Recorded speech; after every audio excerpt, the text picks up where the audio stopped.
পুজোতে কাপলদের সঙ্গে ঘুরতে গেলে যা হয়। দূর, সারা বছর সিঙ্গেল থাকলে এতটা কষ্ট হয় না যতটা সরস্বতী পুজোর দিন হয়। আর এই ন্যাকা কাপল দুটোর সঙ্গে এসে তো আমার আরো বিরক্তি ফিল হচ্ছে। কেন যে এলাম?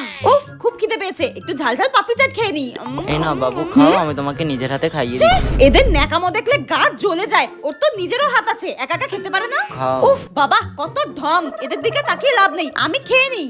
দাঁড়া, তোমার মুখে কি একটা লেগে আছে, পরিষ্কার করে এই দিই। তোরা একটু তাড়াতাড়ি ছবি তুলে নে না রে। উফ, ধুর, ভালোই লাগছে না। এই রিঙ্কি, আমাদের কটা ছবি তুলে দে না। হ্যাঁ হ্যাঁ, তুলে দিচ্ছি। দে দে দে, যা, আমি তুলে দিচ্ছি, যা। আমাকে তো এই জন্যই এনেছিস, আমি বুঝতে পেরেছি। আর জীবনে যদি তোদের সঙ্গে এসেছি আমি। ফটোগুলো যেন ভালো আসে। উফ, মনে হচ্ছে দুটোকে লাথি মেরে এই জলের মধ্যে ফেলে দিই। ভালো আসে যেন ফটোগুলো। হ্যাঁ হ্যাঁ, তোরা পেছনে ঘর, একটা করে লাথি মারি। উফ, এদের যেন পোজ দেওয়া শেষই হচ্ছে না।